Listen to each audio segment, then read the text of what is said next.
बिस्मिल्लाहिर्रहमानिर्रहीम, अस्सलाम वालेकुम नाज़रीन। आप यूट्यूब चैनल देख रहे हैं, मैं इमरान खान हूँ। IMF ने शहबाज शरीफ का झूठ बेनकाब कर दिया। यानी इस लेवल पे आके शहबाज शरीफ साहब को झूठ नहीं बोलना चाहिए था, गलत बयानी नहीं करनी चाहिए थी। पाकिस्तान डिफ़ॉल्ट होने के करीब है, हालात इतने ख़तरनाक हैं, उसके बावजूद मईशत के मामलात के अंदर गलत बयानी करना और गलत दावे करना, ये इंतहाई ज़्यादती वाली बात है। कुछ चीज़ें मैं आपको डोनर कॉन्फ्रेंस जो 9 जनवरी को होने जा रही है उसके बारे में बताऊंगा। एक्चुअली वो है क्या, क्लाइमेट चेंज के मामलात हैं और वहाँ पे पाकिस्तान अपना मुकदमा लेकर जा रहा है। नवाज शरीफ साहब भी वहाँ पहुँचे हैं, कोशिश कर रहे हैं कि आलमी सतह पे कुछ लोगों से कुछ बातचीत हो जाए और कुछ सलूशन निकालने की कोशिश की जाए, क्योंकि इस वक्त शहबाज शरीफ साहब का और नवाज शरीफ साहब की सिर्फ एक ख्वाहिश है कि उनका दौर किसी तरह गुजर जाए और पाकिस्तान उनके दौर के बाद दिवालिया हो। यानी किसी भी तरह वो करके पाकिस्तान को घसीट लें। टेक्निकली पाकिस्तान डिफ़ॉल्ट हो चुका है, ये बहुत सारे एनालिस्ट कह रहे हैं और बार बार कह रहे हैं, लेकिन इस बात को एक ऐसी बात बना दिया गया है कि पता नहीं ये कोई बहुत मायूब बात है। दुनिया के मुल्क डिफ़ॉल्ट हो जाते हैं, अब मुख्तलिफ रीज़न्स होते हैं। हमारे यहाँ पे रीज़न रिजीम चेंज का एक ऑपरेशन बना, हो जाते हैं। झूठ शहबाज शरीफ साहब ने क्या बोला? IMF ने शहबाज शरीफ का झूठ बेनकाब कर दिया, ये खबर है। कैसे बेनकाब किया, ज़रा शहबाज शरीफ साहब का पहले आप बयान देख लें। शहबाज शरीफ साहब ने 2 दिन पहले 6 जनवरी को हज़ारा इलेक्ट्रिक सप्लाई कंपनी के मंसूबे की इफ्तिताई तकरीब में उन्होंने खिताब किया था। मैंने वो सुना भी था। उन्होंने कहा जी मैं चीन के वज़ीर-ए-आज़म से मेरी बात हुई, फिर उसके बाद मेरी IMF वालों का मुझे फ़ोन आया। वो क्या रहे थे सुने। शहबाज शरीफ ने अपने बयान में कहा कि कल रात IMF के डायरेक्टर का फ़ोन आया। उन्होंने पूछा कि चीन और सऊदी अरब के साथ आपके कैसे ताल्लुकात हैं। मैंने जवाब दिया कि हमारे दोनों ममालिक के साथ बहुत अच्छे ताल्लुकात हैं। चीन पाकिस्तान के साथ खड़ा है। चीन के वज़ीर-ए-आज़म ने कहा कि पाकिस्तान हमारा दरीना दोस्त है, दीगर ममालिक से भी अपने ताल्लुकात बेहतर कर रहे हैं। उन्होंने कहा कि मैंने IMF के डायरेक्टर से कहा कि हम पाकिस्तानी अवाम पर मज़ीद बोझ नहीं डाल सकते। IMF की डायरेक्टर ने कहा कि अपना वफद भेजेंगे ताकि पाकिस्तान को अगली किस्त मिल सके, और 2-3 दिन का शहबाज शरीफ साहब ने वक्त भी अपने इस बयान में कहा था। अब खबर क्या सामने आई है, ज़रा ये खबर आप मुलाहिज़ा फरमाएं। और एक्सप्रेस ट्रिब्यून के मुताबिक ये खबर है, इंटरनेशनल मॉनिटरी फंड या IMF, उन्होंने एतवार के रोज़ कहा कि managing director MD IMF Kristalina Georgieva और शहबाज शरीफ के दरमियान टेलीफोनिक बातचीत जो हुई है वो वज़ीर-ए-आज़म पाकिस्तान शहबाज शरीफ की दरख्वास्त पर हुई है, ना कि MD ने खुद कॉल की है। शहबाज शरीफ ने कहा कि उन्होंने कॉल की है और IMF ये बता रहा है कि नहीं, उनके लिए इंपॉर्टेंट बात है ये। उन्होंने कहा कि नहीं, शहबाज शरीफ साहब को हमने कॉल नहीं की, उन्होंने दरख्वास्त की, जिसके ऊपर फिर ये बात की गई। एक्सप्रेस ट्रिब्यून से बात करते हुए IMF की नुमाइंदा उन्होंने बताया कि ये टेलीफोनिक गुफ्तगू वज़ीर-ए-आज़म शहबाज शरीफ की जानिब से क्लाइमेट रेजिलियंट पाकिस्तान कॉन्फ्रेंस पर बात करने की दरख्वास्त के जवाब में की गई। यानी शहबाज शरीफ साहब ने कोई मईशत पे बात नहीं करनी थी, उन्होंने कुछ क्लाइमेट चेंज के पाकिस्तान के ऊपर असरात पड़ रहे हैं, उनके ऊपर बात करने के लिए दरख्वास्त की थी, जिसके जवाब में ये बात की गई। यहाँ ये भी ख्याल रहे कि क्लाइमेट रेजिलियंट पाकिस्तान कॉन्फ्रेंस 9 जनवरी को जिनेवा में मुनक्कद हो रही है, जहाँ नवाज शरीफ और मरियम पहले ही पहुँचे हुए हैं, जिसकी मेज़बानी हुकूमत पाकिस्तान और अक़वाम मुत्तहिदा मुश्तरका तौर पर करेंगे। इस कॉन्फ्रेंस का मकसद 2022 के तबाहकुन सैलाब के बाद अवाम और हुकूमत की मदद के लिए हुकूमती नुमाइंदों, सरकारी और निजी शोबों के रहनुमाओं और सिविल सोसाइटी को इकट्ठा करना है। IMF तर्जुमान के बयान में इस बात की निशानदेही नहीं की गई कि नवा जायज़ा मिशन 3 दिनों में पाकिस्तान पहुंचेगा, जैसा कि शहबाज शरीफ साहब ने दावा किया था। ये एक और झूठ भी पकड़ा गया। बल्कि IMF तर्जुमान के मुताबिक जिनेवा कॉन्फ्रेंस की साइड लाइन पर इसहाक डार और IMF के दरमियान एक मुलाकात मुतवक्के है और वो हो सकती है, उसकी दरख्वास्त की गई है। IMF की जानिब से ये बयान जाहिर करता है कि PDM सरकार ने एक ऐसे वक्त में सियासत करने से गुरेज नहीं किया जब मुल्क डिफ़ॉल्ट होने के करीब है, और इसी तरह के गलत बयानात पाकिस्तान के लिए IMF को कायल करने के लिए मज़ीद मसाइल पैदा कर सकते हैं, ख़ास तौर पर जब दोनों फरीकों के दरमियान पहले से ही हालात और अदम एतमाद की एक तवील तारीख बनी हुई है। बार बार ये उनको धोखा देते रहे हैं। इसहाक डार जो हैं वो डॉलर को काबू करने की जो कोशिशें कर रहे हैं, मालियाती शोबे का हिकमत अमली तब्दील करने का मुतालबा, जो मालियाती शोबा है पाकिस्तान का, उन्होंने साफ साफ कहा इसहाक डार साहब को और मुतालबा किया है कि वो डॉलर के मुकाबले में रुपए की कदर में जो इस्तेहकाम लाने की कोशिशें कर रहे हैं ज़बरदस्ती अपनी सियासत बचाने के लिए, नवाज शरीफ को खुश रखने के लिए, डार साहब ने जिस तरीके से रोका हुआ है डॉलर को, ये ज़्यादती वो बंद कर दें और ये कोशिशें वो बंद कर दें जो कि आलमी मालियाती फ़ंड यानी IMF की जानिब से 1 अरब 12 करोड़ डॉलर कर्ज की किस्त के इजरा के लिए तातुल का शिकार मुज़ाकरात दोबारा शुरू करने के लिए अहम शराइत में से एक है। यानी IMF आपको पैसा तब देगा पाकिस्तान को जब इसहाक डार साहब अपनी जिद छोड़ेंगे। अब डॉलर अगर नीचे आता है तो वो पाकिस्तान की तरक्की के साथ आना चाहिए, हमारी एक्सपोर्ट्स बढ़ जाएं, हमें रेमिटेंसेस ज़्यादा मिल जाएं, हमारे ज़र मुबादला के ज़खायर बढ़ें, हमारी इंपोर्ट्स कम हों, तो उसमें पाकिस्तान की करेंसी ऊपर जाएगी और डॉलर नीचे आएगा। ये करके डार साहब अगर डॉलर को नीचे लाते हैं तो बहुत अच्छी बात है, लेकिन वो ज़बरदस्ती बैंकों के ऊपर दबाव डालकर उन्होंने डॉलर का रेट कंट्रोल किया हुआ है। और एक्चुअल रेट डॉलर का क्या है वो मैं आपको भी बताता हूँ। पूरा एक फार्मूला है, पाकिस्तान के आम आदमी को भी समझ आ जाएगा कि एक्चुअली इस वक्त डॉलर कितने का है। Secretary general exchange companies association of Pakistan Zafar Paracha ने कहा कि हमने वजीर खजाना से मुलाकात की है और उनको सिंगल रेट मार्केट का मशवरा दिया है, लेकिन वजीर खजाना ने इस राय से इत्तफाक नहीं किया। यानी वो ज़बरदस्ती अभी भी अपने सियासी फ़ायदे के लिए डॉलर को रोक कर रखना चाहते हैं। माशी माहरीन और करेंसी डीलर ने भी हाल ही में वजीर खजाना को मशवरा दिया था कि वो करेंसी पर असरअंदाज होना बंद कर दें, क्योंकि ये हिकमत अमली इस्तेहकाम से अदम इस्तेहकाम की जानिब आपको लेकर चली जाएगी। अब मैं आपको बताता हूं कि इस वक्त एक्चुअली डॉलर की कीमत क्या है। सादा फार्मूले के साथ आपको मैं बताऊंगा।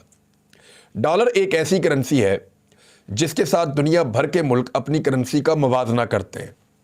यानी पाकिस्तान में ये डॉलर 100 रुपये का भी होता था, 120 का भी होता था, 170 का भी होता था, और अब ये पहुंच गया है 225 से ऊपर का। तो ये है डॉलर की एक प्राइस। इंटरबैंक और ओपन मार्केट में जो डॉलर की प्राइस के अंदर फ़र्क रहता था वो 1 रुपये, 1.5 रुपये, 2 रुपये, 8 आने इतना ही रहता था, इससे ज़्यादा नहीं होता था। अब डॉलर के मुकाबले में तमाम ममालिक अपनी अपनी करेंसी को मुस्तहकम करते हैं, यानी अपनी अपनी करेंसी का जो वैल्यू है उसको तोलने का जो तरीका है वो डॉलर है या सोना है। दुनिया में 2 ऐसी चीज़ें हैं जिनके साथ आप अपने पैसे की वैल्यू चेक कर सकते हैं। पहली चीज़ तो डॉलर है, क्योंकि दुनिया की सबसे तगड़ी करेंसी है, उसके साथ आप मुवाजना करते हैं, आपको पता चलता है कि आपके पैसे की इस वक्त वैल्यू क्या है। और दूसरी एक चीज़ है, ये तो नोट है ना, ये तो अमेरिका छापता है। दूसरी जो चीज़ है वो सोना है, और ये सबसे बेहतर फार्मूला है और सबसे ज़्यादा आजमूदा फार्मूला भी है। यानी अगर दुनिया के अंदर कोई मुल्क धोखा करना चाहे और अपनी करेंसी को जानबूझकर डॉलर के मुकाबले में मजबूत करना चाहे मसनूई तरीके से, तो फिर सोने की कीमत यह तायुन कर देती है कि एक्चुअली उसकी करेंसी की औकात है क्या। अब मैं आपको दिखाता हूं एक सादा फार्मूला। 1 तोला सोना मार्केट में कितने डॉलर का है? 24 कैरेट का 1 तोला सोना अमेरिकी मार्केट के अंदर या ओपन दुनिया की मार्केट के अंदर $700 का है, यानी $699.96, लगभग $700 बन जाते हैं। 1 तोला सोना 700 अमेरिकी डॉलर का है। 1 तोला सोना पाकिस्तानी रुपयों में कितने का है? आज के रेट में मेरे सामने ये खुला हुआ है वेबसाइट, और ये बता रहा है कि आज के रेट में 1,83,700 रुपए का 1 तोला सोना है। यही 1 तोला सोना अगर आप डॉलर्स में खरीदेंगे तो आपको मिलेगा $700 में, और अगर आप रुपयों में खरीदेंगे तो आपको मिलेगा 1,83,700 रुपयों में। अब जरा 1,83,700 रुपयों को आप $700 के ऊपर डिवाइड कर देंगे तो डॉलर की वो प्राइस निकल आएगी जो सोने के मुताबिक है। यानी सोना एक ऐसी चीज है जो डॉलर और आपकी करेंसी की असल वैल्यू आपको बताएगा। तो जब आप 1,83,700 को डिवाइड करते हैं 700 पे, तो एक्चुअल जो आपकी करेंसी की प्राइस निकलती है, जो पाकिस्तानी रुपए की असल कदर है डॉलर के मुकाबले में इस वक्त, वो 262.43 रुपए है। यानी $1 की असल कीमत 225, 26, 27 रुपए नहीं है जो डार साहब ने ज़बरदस्ती रोक कर रखी हुई है। उसकी असल जो प्राइस है वो 262.43 रुपए है। ये है वो 2 नंबरी जो डार साहब इस कौम के साथ कर रहे हैं। अब आप अंदाज़ा कर लें कि इजाफी पैसा, ये इतना फ़र्क जो है डॉलर की प्राइस में, और जब ये इस तरह की हरकतें डार साहब कर रहे हैं तो उसकी वजह से ओपन मार्केट में डॉलर और ज़्यादा महंगा हो रहा है। लोग डरे हुए हैं। अब 265 से 270 रुपए का भी डॉलर मिलता है और ये मजीद बढ़ता चला जाएगा डार साहब की इन हरकतों की वजह से। तो मैंने आपको सादा फार्मूले के जरिए से साबित किया है और साइंटिफिकली साबित किया है कि डार साहब गलत बयानी कर रहे हैं। पाकिस्तान के जो रिजर्व्स हैं उनके ऊपर इस वक्त 4.5 अरब डॉलर उसके अंदर बाकी हैं। कुछ पैसा हमें चाइना का भी देना है, तो ये मजीद पैसे आने वाले वक्त में कम हो जाएंगे और ये 4 अरब डॉलर से भी नीचे जाने का खदशा है। लेकिन डार साहब बज़िद हैं कि नहीं, इतने पैसे नहीं हैं, हमारे पास 10 अरब डॉलर हैं। एक्चुअली डार साहब ये क्यों कह रहे हैं? पाकिस्तान के जो ज़र मुबादला के किसी भी मुल्क के ज़खायर होते हैं वो उसके नेशनल बैंक के पास होते हैं, जो उसके मालियाती निज़ाम को जो बैंक कंट्रोल करता है। यानी पाकिस्तान में स्टेट बैंक के पास जो पैसा पड़ा हुआ है वो एक्चुअली हुकूमत पाकिस्तान की मलकियत है, पाकिस्तान की रियासत की मलकियत है और वो पाकिस्तान के ज़र मुबादला के ज़खायर है। जो पैसा कमर्शियल बैंकों में पड़ा हुआ होता है या सार्फिन के डॉलर्स पड़े हुए होते हैं, उनकी एक वर्थ तो होती है कि इतने डॉलर इस मुल्क में पड़े हुए हैं या इतना पैसा इस मुल्क में पड़ा हुआ है, लेकिन वो हुकूमत का नहीं होता, वो लोगों का होता है। तो डार साहब ने वो पैसा भी शामिल करके कह दिया जी हमारे पास 4 अरब डॉलर नहीं है, हमारे पास 10 अरब डॉलर हैं। तो ये एक और तरह का फ्रॉड करने की इसहाक डार साहब ने कोशिश की है। माजी में उन्होंने इस तरह की एक हरकत की थी, उसके बाद से लेकर अब तक पाकिस्तानियों को एतबार ही नहीं होता। जब एटमी धमाके इंडिया ने किए तो उन्होंने तो ऐसा कुछ नहीं किया, लेकिन जब पाकिस्तान ने एटमी धमाके किए तो डार साहब ने उसकी आड़ के अंदर सारे लोगों के पैसे जो हैं वो डॉलर अकाउंट जितने भी थे वो सारे सीज कर दिए थे और लोग उसके बाद बड़े लंबे अरसे तक जो है वो इनके पीछे पीछे भागते रहे। तो बाद में रुपयों के अंदर वो पैसे दिए और लोगों का नुकसान भी किया। तो अभी ऐसा लगता है कि उसी तरह का कोई गंदा तजर्बा इसहाक डार साहब दोबारा करना चाहते हैं। लेकिन मैंने आपको बता दी है कि डॉलर की जो असल प्राइस है, आगे आ जाए, ज़र मुबादला के जो ज़खायर हैं पाकिस्तान के वो 1 माह से भी कम अरसे के दरामदी बिल के बराबर रह गए हैं। अच्छा, एक खबर और भी आई है, मैं इस खबर को कंफर्म नहीं कर सकता, लेकिन अली खिदर साहब हैं और ये एक जर्नलिस्ट हैं, इनका अकाउंट मौजूद है और उन्होंने रिपोर्ट किया है कि 65 गाड़ियाँ जो बहुत कीमती गाड़ियाँ हैं उनका एक बैच कंफर्म कर दिया गया और उनके लिए एलसी खोल दी गई है, जबकि 45 की जो है वो ओपन कर दी गई है, 20 की अभी ओपन कर दी जाएगी और 100 से ज़्यादा गाड़ियों की ये ओपन की जाएगी पाकिस्तान के अंदर। यानी इंपोर्ट कॉस्ट वो बता रहे हैं यूरो के अंदर 2,26,000 यूरोस की है। Retail price is around Pakistani rupees 5 crore और ये जो गाड़ियां बुक की गई हैं वो 150 से 200 के करीब हैं।